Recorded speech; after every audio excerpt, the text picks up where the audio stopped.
Force and laws of motion. तो वो जो मोशन में जो जो पढ़े थे ना, उसका कुछ लॉज है। मोशन कौन कौन सा लॉ के ऊपर वर्क करता है उसी के बारे में पढ़ेंगे। और एक इम्पोर्टेंट टर्म है जो कि है फोर्स। ठीक है, तो यहाँ पे मैं हेडिंग लिख रहा हूँ force and laws of motion. Force and laws of motion. तो फोर्स क्या है? फोर्स बल। फोर्स का मतलब क्या होता है? हिंदी में क्या होता है? बल। तो फोर्स क्या है? जैसे कि कुछ चीजों को खींचना या ठेल देना, वही होता है फोर्स। जैसे कि यहाँ पे मार्कर, इसको खींचूंगा, बल लगा के खींचूंगा तो ये कैप खुल जाएगा। ठीक है, या फिर इसको कैप पे लगाना है तो पुश कर दूंगा। तो बेसिकली हम लोग कह सकते हैं push and pull is known as force. Push and pull is known as force. ठीक है, तो ये जो फोर्स है, फोर्स की वजह से हमारा एवरीडे लाइफ में कुछ ना कुछ काम हो रहा है। With the help of force we are doing able to do some work like lifting, उठाना है किसी को, पुशिंग, पुलिंग एटसेट्रा। ठीक है, ये जो फोर्स है, फोर्स की वजह से बहुत सारा हम लोग काम कर सकते हैं। जैसे कि फोर्स, जैसे कि दरवाजा है, फोर्स दिया बंद हो गया, फोर्स जोर से धक्का दिया खुल गया। या फिर कुछ सामान उठाना है तो ऐसे नीचे से ऊपर तो कैसे उठा सकता हूँ। ठीक है, तो फोर्स की वजह से बहुत सारा एवरीडे वर्क हम लोग कर पा रहे हैं। तो ये जो फोर्स है ना, अभी फोर्स के बारे में और भी डिटेल्स पढ़ेंगे, उसका जो लॉज है। तो पहले तो देखेंगे फोर्स की वजह से क्या क्या इफेक्ट है, फोर्स का effect, effects of force, effects of force. कुछ इफेक्ट्स है, जैसे कि इफेक्ट्स ऑफ फोर्स में क्या क्या आएगा। पहले तो force can move a stationary body. Stationary body मतलब क्या? मतलब अगर कोई ऑब्जेक्ट और कोई बॉडी रेस्ट पोजीशन में है तो उसको फोर्स दूंगा तो वो क्या होगा? मूविंग पोजीशन में आ जाएगी। उसी तरह हम सेकंड पॉइंट लिख सकते हैं, force can stop a moving body. अगर कोई ऑब्जेक्ट मूविंग में, जैसे फुटबॉल आ रहा है तो उसको से पैसे रोक सकते हो ना, तो हम फोर्स, अपना फोर्स उसका ऑपोजिट डायरेक्शन में फोर्स देके उसको भी हम लोग क्या कर सकते हैं? रोक सकते हैं। तो that one is our second point, force can stop a moving body. Third one, force can change the speed of a moving body, of a moving body. जैसे कि मान लो तुम साइकिल से जा रहे हो, साइकिल से जा रहा था और क्या हुआ, स्पीड ब्रेकर आ गया, एक हम्स आ गया, तो क्या करोगे? ब्रेक लगाओगे तो फिक्स वाला फोर्स वहां पे काम किया। ठीक है, तो वहां से हमारा स्पीड में थे वो को क्या कम गया। या फिर जैसे कि तुम लोग स्कूल जाते हो ना, स्कूल जाते हो तो दोस्त लोग क्या करते हैं? साइकिल को तुम्हारा ठेल देते हैं, तो तुम्हारा जो स्पीड होता है वो क्या हो जाएगा? ज्यादा हो जाता है। फोर्थ पॉइंट हम लोग देखेंगे यहाँ पे, force can change the direction,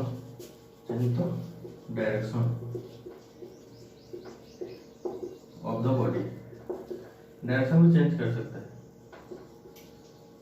ठीक है, force can change the direction. और लास्ट पॉइंट हम देखेंगे, फोर्स कैन चेंज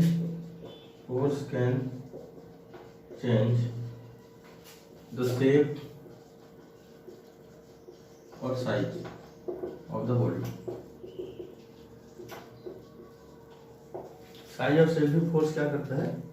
चेंज कर सकता है। तो ये था कुछ इफेक्ट्स ऑफ फोर्स। तो पहले हम क्या पढ़े? व्हाट इज फोर्स पढ़े, फोर्स के मदद से हम क्या क्या कर सकते हैं, दैट वन। उसके बाद हमारा आ गया क्या? इफेक्ट्स, कुछ इफेक्ट्स ऑफ फोर्स। तो इसको अभी हम क्या करेंगे? इरेज करेंगे। इरेज करके अभी हम टाइप्स ऑफ फोर्स थोड़ा पढ़ेंगे, टाइप्स ऑफ फोर्स।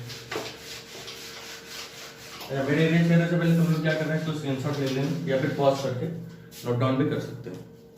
ठीक है, जब भी वीडियो देख रहे हो तो क्या करना है, पेन पेपर लेके नोट डाउन कर लो थोड़ा, क्योंकि तुमको नोट्स भी यहाँ से मिल सकता है। तो force are of two types. The first one is balanced force, balanced force, and the second one is unbalanced force. Unbalanced. Balance से पता चल रहा है, बैलेंस मतलब क्या? संतुलित। बैलेंस मतलब संतुलित, अनबैलेंस मतलब असंतुलित। तो जैसे कि if the resultant of all forces is 0, then it is called as balanced force। जैसे कि वो जो गेम होता है, एक रस्सी होता है और उधर से 5 लोग, इधर से 5 लोग खींच रहे हैं उसको, और रस्सी इधर नहीं जा रहा है कि उधर नहीं जा रहा है, ठीक है। तो मतलब उनका फोर्स और मेरा फोर्स जितना भी मिला के क्या हो जाए, लास्ट को 0 हो जाएगा ना, मतलब हिल नहीं रहा है किसी की साइड में, तो उसको क्या बोलेंगे? बैलेंस फोर्स बोलेंगे। तो जो रिजल्टेंट फोर्स आएगा क्या, दोनों डायरेक्शन से आ रहा है, ठीक है। तो दोनों डायरेक्शन से दोनों मिलके क्या, एक पॉजिटिव और एक नेगेटिव हो गया, तो दोनों तरफ ऑपोजिट डायरेक्शन से आ रहा है, इसीलिए रिजल्टेंट फोर्स क्या हो गया? 0 हो गया। यहाँ पे जो जैसे यहाँ पे जो है, यहाँ पे एक इसको खींचना है, इसके यहाँ पे कोई है और यहाँ पे कोई है, तो ये दोनों खींच रहे हैं अपने तरफ, लेकिन वो किसी तरफ मूव नहीं हो रहा है, मतलब उसका पोजीशन नहीं है, मतलब ये दोनों जितना भी फोर्स लगा रहे हैं इसके ऊपर, दोनों का मिला कितना हो जा रहा है? 0 हो जा रहा है। अगर मान लो इस साइड में आ गया, मान लो इस साइड में आ गया, तो हम लोग क्या बोलेंगे? इसका फोर्स इससे ज्यादा है बोलेंगे, तो उस टाइम पे क्या हो जाएगा? अनबैलेंस फोर्स हो जाएगा। मतलब इसका फोर्स अगर ज्यादा हो गया इसी से, ये वाला बंदर से, तो इसका ये जो फोर्स है यहाँ पे अनबैलेंस हो जाएगा। तो the resultant of all forces is 0, then it is called as balance force. तो सिमिलरली अनबैलेंस में क्या होगा? If the resultant of all forces is not 0, then it is called as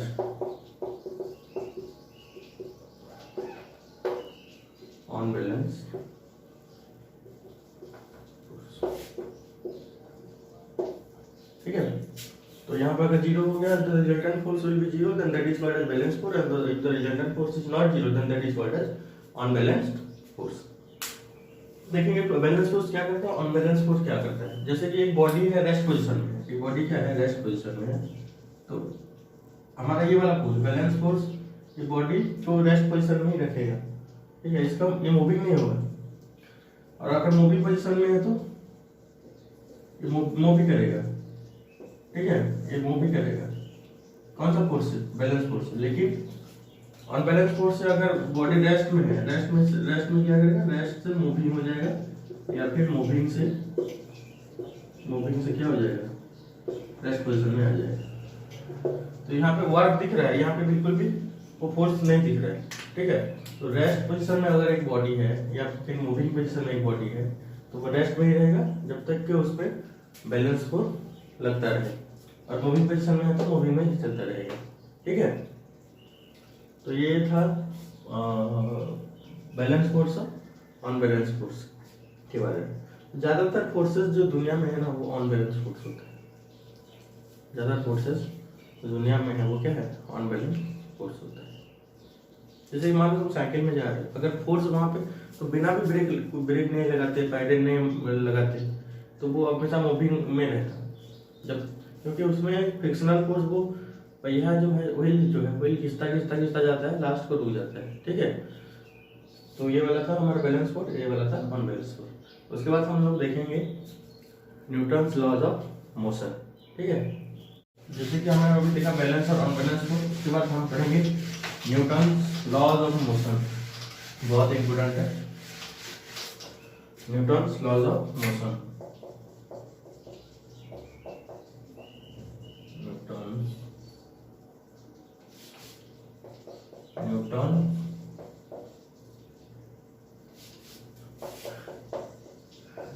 Newton's laws of motion के बारे में पढ़ें।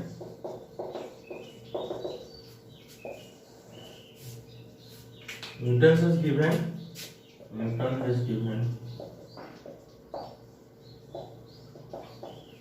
3 laws of motion। उनका कितना लॉ है? 3 लॉ है। तीन टो लॉ है, तो पहला वाला, दूसरा वाला और तीसरा वाला। तो इसको हम समझेंगे एक स्टोरी के बेस पे, ठीक है। थोड़ा फनी है, उतना फनी हो सकता है कि नहीं पता नहीं। तो देखो, Newton has given 3 laws of motion. इसको कैसे याद रखोगे? 3 लॉ। तो न्यूटन क्या करते थे? गाय चराते थे, ठीक है। न्यूटन गाय चराते थे। तो जब गाय चराते थे तो वहां पे जब एक दिन गए थे तो जाने के बाद एक गाय क्या हुआ, दौड़ रहा था, ठीक है। तो न्यूटन क्या किए, एक स्टिक लिए, स्टिक और उसको मार दिए, ठीक है। तो जो वो काव था, काव कौन सा पोजीशन में था? मूविंग पोजीशन में था। द ऑब्जेक्ट और the body in moving position. तो न्यूटन क्या किए, एक उसको एक बाड़ी में और एक स्टिक में उसको मारे तो ये गाय क्या हो गया, मूविंग से आ गया, कौन सा पोजीशन पे आ गया, रेस्ट पोजीशन से तक आ गया, ठीक है। उसको मारेंगे तो वो रुक गया ना। तो यहाँ से न्यूटन का हमको फर्स्ट लॉ मिल गया, ठीक है। और ये रेस्ट में था तो और एक मार दिए तो ये फिर से मूविंग में आ गया। तो जो जब मार रहे हैं वो क्या कर रहे हैं, वो फोर्स दे रहे हैं। जब न्यूटन उसको क्या कर रहे हैं, मार रहे हैं ना, इसको, वो गाय को। जब मूविंग में था तो मार दिए तो रुक गया, और रेस्ट में था फिर से मार दिए तो वो क्या हुआ, फिर से मूविंग में आ गया। तो यहाँ से हमको फर्स्ट लॉ उनका मिल गया। तो फर्स्ट लॉ ये है कि कोई भी ऑब्जेक्ट, दुनिया का कोई भी ऑब्जेक्ट किसी भी पोजीशन में रहे, किसी भी पोजीशन में, either is in rest either is in motion, तो वो तब तक, अब सब लोग अपना अपना पोजीशन रखना चाहते हैं। कब तक? जब तक कि उनको कोई मतलब एक्सटर्नल फोर्स दिया ना जाए, ठीक है। जैसे ये काव दौड़ रहा था, मूविंग पोजीशन में था, तो उसको जब तक एक्सटर्नल फोर्स नहीं दिया गया तब तक वो रुका नहीं, ठीक है। या फिर जो रेस्ट पोजीशन में था, जब तक एक्सटर्नल उसको नहीं पीटे वो दौड़ा नहीं। तो यहाँ से हमारा फर्स्ट लॉ मिल गया। तो फर्स्ट लॉ क्या है, मतलब फर्स्ट लॉ बोल रहा है, अगर कोई भी ऑब्जेक्ट या फिर कोई भी बॉडी स्टेट इन मोशन और state in rest, they want to stay in motion और stay in rest until unless ये कोई provide an external force to, ठीक है। तो ये गाय को मार दिए तो गाय कैसे चिल्लाता है, गाय कैसे चिल्लाएगा, हाँ बोलता है कि, राइट। तो उसी तरह वहां पे जो फोर्स दिए, फोर्स F, ठीक है, फोर्स F दिए तो गाय कैसे चिल्लाया, माँ बोली चिल्लाए, M और A। तो ये हो गया हमारा second law of motion, that is F equal to M। वहां पे M क्या है, मास है, और A क्या है, एक्सेलरेशन, ठीक है।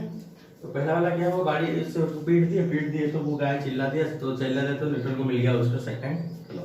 अभी थर्ड लॉ में क्या बोल रहे हैं, थर्ड लॉ में तब जब गाय को मारेंगे तो गाय भी उसको क्या करेगा, एक किक मारेगा कि नहीं, तो गाय को मारे, गाय भी उसको उनको वापस से मारे। तो यहाँ से हमको उनका थर्ड लॉ मिल गया, क्या है, every action has an equal and opposite reaction,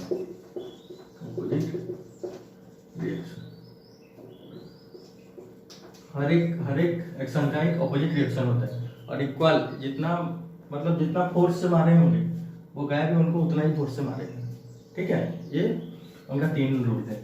तो 3 रूल क्या है, पहला वाला रूल क्या है, जैसे कि मैं ये इरेज कर दे रहा हूँ, कहानी के माध्यम से समझो। गाय को वो लोग मार दिए, वो मूविंग में था तो वो रेस्ट में आ गया, और रेस्ट में था तो वो मूविंग पोजीशन में आ गया। जब मार दिया तो गाय कैसे चिल्लाए, माँ अगर बोल के चिल्लाए, तो उनसे वहाँ का उनको सेकंड लॉ मिल गया, ठीक है।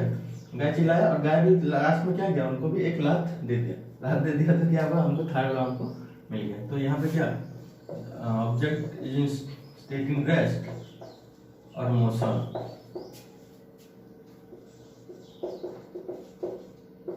until and unless an external force